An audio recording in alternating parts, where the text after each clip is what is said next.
ഒരു സൈക്കോളജിസ്റ്റിനടുത്ത് പോയി സോൾവ് ചെയ്യേണ്ട പല വിഷയങ്ങളും ഒരു മെന്റലിസ്റ്റിനെ വിളിച്ചിട്ട് ഒരു ക്വിക്ക് റിലീഫ് എന്നുള്ള രീതിയിലാണ് കാണുന്നത്.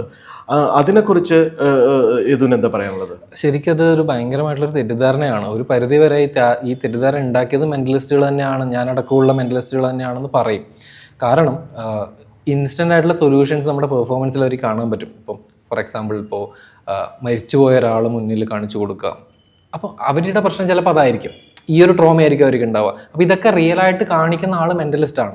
അപ്പോൾ ഇവർക്ക് എല്ലാ പ്രശ്നങ്ങളും ഇൻസ്റ്റന്റ് ആയിട്ട് സോൾവ് ചെയ്യാൻ പറ്റും എന്നുള്ളൊരു വിശ്വാസത്തിലാണ് അവർ വിളിക്കുന്നത്. ഏറ്റവും വലിയ തെറ്റിദ്ധാരണയാണത്.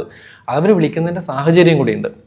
ഒന്നുകിൽ തെറ്റിദ്ധരിക്കപ്പെട്ടതുകൊണ്ടായിരിക്കാം, അല്ലെങ്കിൽ അവർക്ക് വേറെ നിർവാഹം ഇല്ലാത്തതുകൊണ്ട്, വേറെ വഴിയില്ലാത്തതുകൊണ്ടാണ് അവർ വിളിക്കുന്നത്. അപ്പോഴും അവർ എവിടെ പോകുന്നില്ല, ഈ സൈക്കോളജിസ്റ്റിൻ്റെ അടുത്തും സൈക്കാട്രിസ്റ്റിൻ്റെ അടുത്തും ഒന്നും പോകുന്നില്ല.